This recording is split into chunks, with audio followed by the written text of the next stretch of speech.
So this is Fathi Hammad, who is, you could almost see him like the Goebbels of Hamas in a way, not just prominent, but he has been in charge of media. He's in charge of Al-Aqsa TV. He has been speaking to people in Arabic. He's not very much known on the international stage, but I wish people were more familiar with him because he says some of the most honest and really, really messed up things. But here is what he thinks, and I just want to ask you, how could Israel possibly deal with such a society that is taught things like these?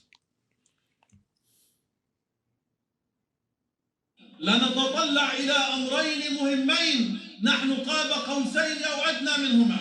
أولا هو تنظيف فلسطين من دنس اليهود واستئصالهم بإذن الله، وهو قاب قوسين أو أدنى. 4 سنوات يا إخواننا، 2022 بنكون خلصنا منهم. أما الأمر الثاني وهو إقامة الخلافة بعد أن تتعافى الأمة من سرطانها وهو اليهود بإذن الله سبحانه وتعالى. أنه لا يعني أننا سائرون في مسيرة العودة السلمية، أننا تخلينا عن المسيرة العسكرية الجهادية، فيدنا على الزناد ومصانعنا تشتغل وتعمل في الليل والنهار وفي كل يوم the idea he's presenting and the ideal that he glorifies to his people, this man put in charge of people by Hamas, is that the goal is to eradicate the Jews and the next goal is to build the caliphate. Right. And this was a speech that he gave in 2018 during the so-called peaceful March of Return, which Israel gets lots of hate for. This was peaceful. This guy was leading the peaceful March for Return, but saying, yes, we are peaceful right now, but our fingers are on the trigger. As soon as we are ready, we will eradicate them and build the caliphate. Right. How is Israel supposed to deal with this? Well, first of all, this guy is one of the founders of Hamas security wing. He was, believe it or not, Sinwar's and Deif handler, this guy. Mohammed al-Deif was assassinated a few months ago. The Hamas military wing leader was handled by this guy. Have you met him? I never met him. Okay. So basically, yeah, and most importantly, that his prediction that in 2022 Israel would be wiped out of the map and he would establish his Islamic Khilafah apparently did not work. It's because of as COVID. He planned. Yeah, I think COVID maybe postponed it for a couple more years. Delusional people, and Israel cannot negotiate with this. Any democracy cannot negotiate with this. Any decent human society cannot accept this type of savages who choose violence to fulfill their ambitions and their lust for power.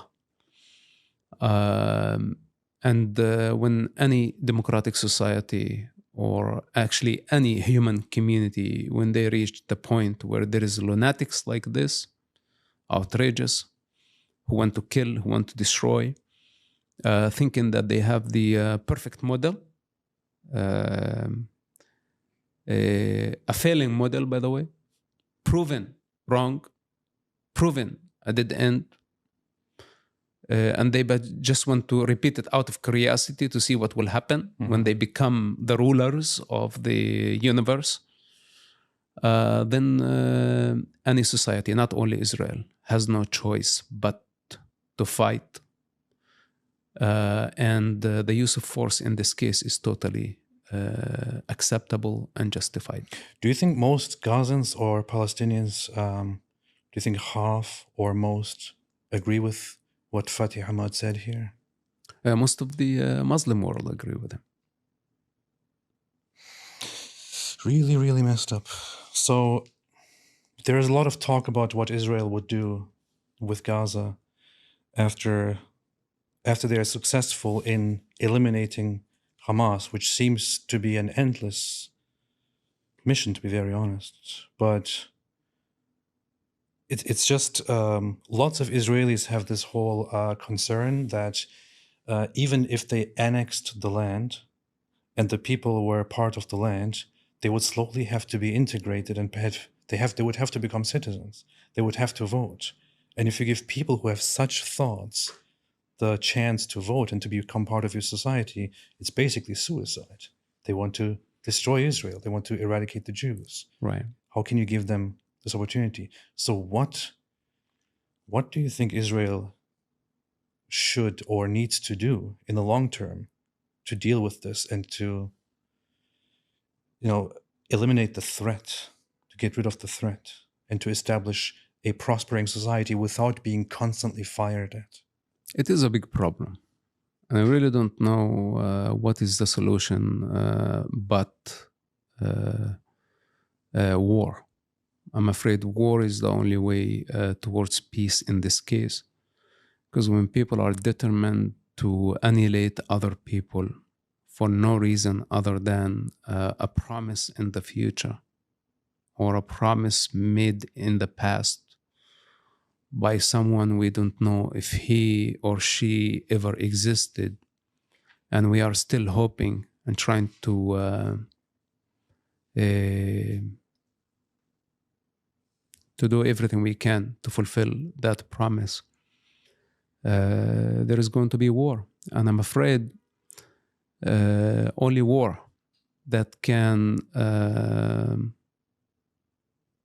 set the terms, if I can say. Mm-hmm. Yeah, and I hope we don't get to that point. Israel did not displace the Palestinians. In fact, they are not even Palestinians. They're just Arabs. Yeah. Mostly economical migrants, Bedouins, Gypsies, Romans, Persians, all type of people, Turks, Egyptians. Many people crossed the Gaza is the gate between Asia and Africa. It's right on the border of the African and Asian continents. It's the gate. And many people crossed that region, many. You know what's funny? You say this, and we say this. Other people don't want to realize it. It has become this popular narrative in the West, especially, to say Palestinians are the indigenous people. The very same guy, Fathi Hammad. There is another video that went that was recorded by memory. Yeah, I saw that when he was saying we are Egyptians. Yeah, exactly. Yeah, of course. He was crying for help from the Arab world and saying we are all Egyptians. Half of us are from Saudi Arabia. The other half are from somewhere else. Right. No, they're very confused about their identity. The fact that they identify, they choose a national identity after a colonial entity is the biggest, I don't want to say joke. It is a joke. It's very humiliating. Yeah. To actually claim to be indigenous of the land, fighting against colonizers. But in the meantime, you choose a colonial entity as your national identity. Palestine. And you cancel the true and real indigenous people's right to that land with overwhelming evidence. That includes temples, kingdom ruins, Bibles, currency, artifacts, all the archaeological evidence that we have in that region support only one indigenous group, and the other group actually has no connection. They cannot even provide one evidence to connect them to that land. And also, when their history begins in 1964, the moment they identify with Palestine as Palestinians, this means, like at best, their history started in 1922, when the Brits created the British Mandate for Palestine, made, established, and terminated by the British.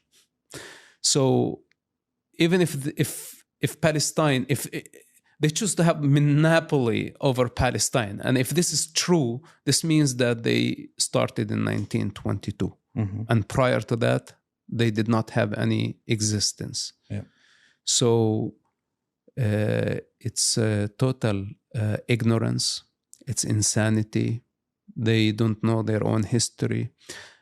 And I was one of them, because I took the history from my parents that we were Palestinians and they were Palestine, and the Jews occupied Palestine. And that's it. This was the source of our history. We did not bother to read any history books until later. Just actually in the past few years, I had the out of necessity, I had no choice but to go back and study the history of that region, to find out, oh my God, Palestine never existed as a country. Yeah. The very foundation of the entire Palestinian narrative. So it doesn't get more insane than this. The first attempt to actually officially announce a state called Palestine was in the 80s, right? It was done by the PLO with Arafat, with his intentions to create something like that. Look, let's put it in a simple way. In 1948, when the British ended the mandate of the land of Israel from the river to the sea, and other parts of that region, by the way, that included Jordan and parts of Egypt as well.